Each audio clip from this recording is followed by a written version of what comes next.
जय माता दी। आज नवरात्रि का छठा दिन है और माँ कात्यायनी का पूजन है। तो आइए जानते हैं आज के दिन किए जाने वाले सर्वश्रेष्ठ कार्य और उपाय जो आप अपने घर पर रहकर अगर करते हैं तो निश्चित रूप से पुत्र विवाह, नौकरी, कर्ज इत्यादि की जो भी परेशानी है उसका निदान होगा। कैसे करना है, किस तरीके से करना है, आइए जानते हैं सब कुछ। 24 मार्च को मंगलवार है जो कि महादेव यानी कि बालाजी महाराज का दिन है। राहु काल का अशुभ समय दोपहर 2:03 से दोपहर में 3:34 से 5:04 के आसपास का समय रहेगा। राहु काल में किसी नए और शुभ काम की शुरुआत ना करें। इसके अलावा आज का दिन सर्वश्रेष्ठ और शुभ है। षष्ठी तिथि 4:08 के आसपास है। उसके बाद सप्तमी तिथि लग जाएगी। आज नक्षत्र रोहिणी नक्षत्र रहेगा और मृगशिरा और प्रीति योग का और आयुष्मान योग का सर्वश्रेष्ठ निर्माण हो रहा है। तो प्रिय श्रोताजनों, आज सबसे सुंदर जो है अपने आप में रोहिणी व्रत इत्यादि भी किया जाए। अगर आज के दिन आप किसी नए कार्य की शुरुआत करना चाहते हैं तो 12:09 से 12:57 के आसपास अभिजीत मुहूर्त है।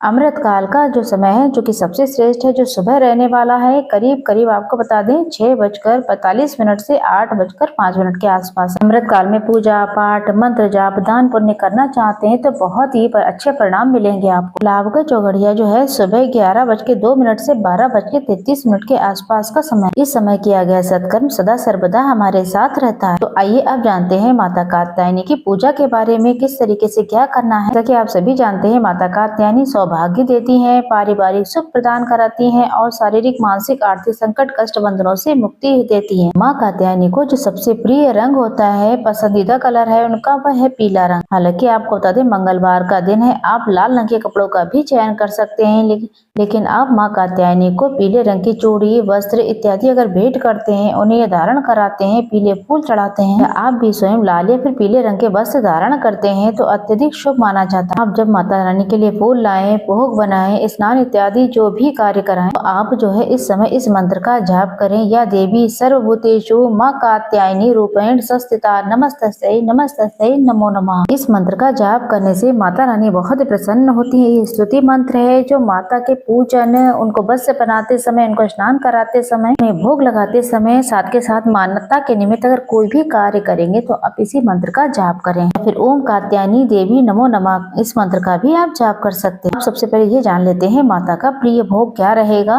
माता को सबसे ज्यादा अगर कोई चीज प्रिय है तो शहद का भोग। माता रानी इससे बहुत प्रसन्न होती है। साथ के साथ पीले रंग का कोई भी चीज, हलवा हो या सूजी का हलवा भी बना सकते हैं, मूंग की दाल का हलवा बना सकते हैं, इच्छा आपकी है। लेकिन परंतु माता रानी को शहद का भोग जरूर से लगाएं। पान के पत्ते पर शहद रख करके अगर माता रानी को समर्पित करते हैं तो बहुत ही शुभ माना जाता है। इससे अन्न धन के भंडार भरते हैं। इससे माता रानी को भोग लगाएं। प्रसाद स्वरूप आप अपने परिवार के सदस्य को भी ग्रहण कराएं। वहीं व्रती को शहद नहीं खाना चाहिए, इस बात का भी आप ध्यान रखें, ये दोष युक्त माना जाता है। किसी कन्या को या किसी पंडित ब्राह्मण को शहद और हलवा जो पीले रंग का हो, केसर युक्त हो या चुटकी हल्दी भी डाल सकते हैं उसमें, अगर दान में दे देते हैं तो इसका बहुत अच्छा परिणाम मिलेगा आपको, सुख सौभाग्य बढ़ेगा आपका। इस दिन आप सबसे पहले जल्दी उठें, स्नान आदि से निवृत्त हो, सूर्य भगवान को जल चढ़ाएं, तुलसी माता में दीपदान जरूर करें। इसके बाद अपने दरवाजे पर मंगलवार का दिन लौंग का जोड़ा डालकर घर में रोग दोष संकट कष्ट पीड़ा से मुक्ति मिले, सौभाग्य बढ़े, ऐसी प्रार्थना करते हुए एक चुटकी हल्दी और लौंग के जोड़े के साथ में गोल या फिर लंबी बाती का दीपक लगाएं। जैसा आपसे हो दीपक जो है नवरात्रि के समय अपने घर के दरवाजे पर रोज लगाना चाहिए। ऐसा करने से परिवार में समृद्धि आती है, सुख आता है। घर की रसोई में भी आपको दीपदान करना चाहिए। फिर माता रानी के निमित्त रोली, मौली, चंदन, अक्षत इत्यादि समर्पित करें। माता कात्यायनी की कपूर और दीपक के साथ परिवार के साथ जो है सरल विधि से पूजन करें। अंत में आप भूल चूक के लिए क्षमा प्रार्थी हो। कहा जाता है माँ कात्यायनी की पूजा करने से सौभाग्य तो बढ़ता ही है, साथ ही पति बच्चे उनकी जो भी परेशानी चले उसका निदान होता है। शास्त्रों में वर्णित है माता कात्यायनी का जो स्वरूप अत्यंत तेजस्वी बताया गया है। उनकी 4 भुजाएं हैं। बाईं ओर की ऊपर वाली भुजा में तलवार और नीचे वाली में कमल का फूल। दाईं ओर की ऊपरी भुजा में माता अभय मुद्रा में है जो भक्तों को निर्भयता प्रदान कराती हैं। नीचे वाली भुजा वर मुद्रा में है, जो कि भक्तों की सभी मनोकामनाओं को पूर्ण करने वाली है। तो आप सभी सरल विधि से माँ के इसी स्वरूप का स्मरण करें, ध्यान करें, मन मस्तिष्क में उनका ही आप सुमिरन करें। साथ के साथ हम आपको बताते हैं, इस दिन माता रानी को पीली चीजें पसंद है, तो नहाने के पानी में एक चुटकी हल्दी जरूर से डालें। साथ के साथ इस दिन आपके परिवार में पति, बच्चे या फिर किसी भी स्वरूप में कोई न कोई परेशानी बनी हुई, आप 9 हल्दी की गांठ ले लें। अगर पुत्र प्राप्ति की इच्छा है, नौकरी की इच्छा है या रोग दोष संकट कष्ट पीड़ा बहुत परेशान कर रही है, तो 9 हल्दी की गांठ ले लें और उसके ऊपर से माता रानी के 9 स्वरूप का ध्यान करते हुए हल्दी की गांठ में 9 बार कलावा लपेट लें और आप सरल भाव सच्चे मन से लंबी बाती का दीपक ले जा करके नारियल इत्यादि लेकर जाएं। नारियल में अगर करें तो आप मौली लपेट लें, स्वास्तिक बना लें, को दक्षिणा रख लें। माता कात्यायनी जो कि बच्चों की विवाह की दिक्कत दूर करती है, सौभाग्य बढ़ता है। पति अगर कहना नहीं मानते हैं, बच्चे नहीं मानते हैं, पारिवारिक सुख नहीं है, धन संपदा में वृद्धि नहीं, 9 साबुत हल्दी की गांठ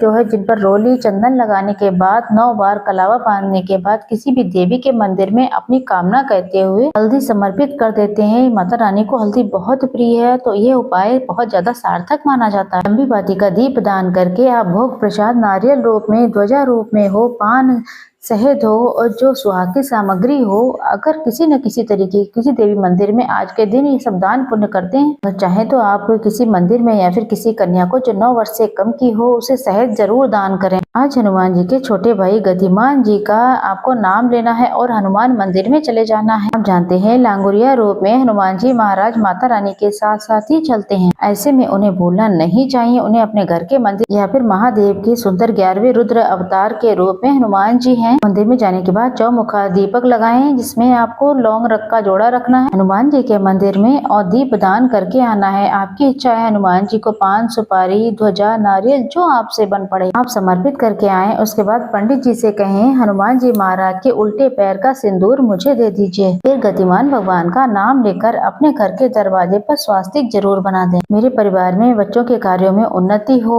जहाँ पर बच्चे बैठकर पढ़ाई लिखाई करते हैं, एक वहाँ पर स्वास्तिक बनाएं। अपने व्यापार स्थल पर अपने लैपटॉप वगैरह के बाद ये बिंदी या फिर स्वास्तिक बनाएं। ऐसी मान्यता है कि ऐसा करने से कार्य में गति प्राप्त होती और सौभाग्य बढ़ता चला जाता है। हनुमान चालीसा और दुर्गा सप्तशती, दुर्गा चालीसा इत्यादि का पाठ करने से भी सौभाग्य बढ़ता है, धन संपदा में सदा सर्वदा वृद्धि होती। महर्षि कात्यायन ने माँ भगवती की कठोर तपस्या की थी। उनकी तपस्या से प्रसन्न होकर माँ ने उनके घर में पुत्री के रूप में जन्म लिया था। यही कारण है कि इस स्वरूप में माँ कात्यायनी कहा जाता। आगे चलकर माँ कात्यायनी ने महिषासुर का वध कर देवताओं को उनके आतंक से मुक्ति दिलाई, इसलिए माँ को महिषासुर मर्दनी भी कहा जाता है। अगर आपके घर पर शिवलिंग है तो मंगलवार के दिन लाल फूल जरूर से चढ़ाएं। लाल चंदन शिवलिंग पर मंगलवार के दिन चढ़ाएं। साथ के साथ 1 मुट्ठी मसूर की दाल, गेहूं के दाने चढ़ाए जाएं। तो ऐसी मान्यता है, गुरुजी भी बताते हैं। अगर घर में कोई कर्ज की समस्या है, ऋण मुक्तेश्वर महादेव का ध्यान करते हुए या घर में कोई और परेशानी है तो उसका भी निदान हो जाएगा। तो सरल सा कार्य करें, आप अपने घर के मंदिर में हनुमान जी के निमित्त चौमुखा दीपक लगा करके इस मंत्र का भी जाप कर सकते। ओम नमो हनुमते रुद्र अवताराय, सर्व शत्रु संहाराय, सर्व रोग हराय, सर्व वशीकरणाय, रामदूताय स्वाहा। इस मंत्र का जाप करने से भी हनुमान जी महाराज रोग दोष कर्ज शत्रु बाधा आदि से जो भी परेशानी है उससे मुक्त करते हैं, सौभाग्य बढ़ता है।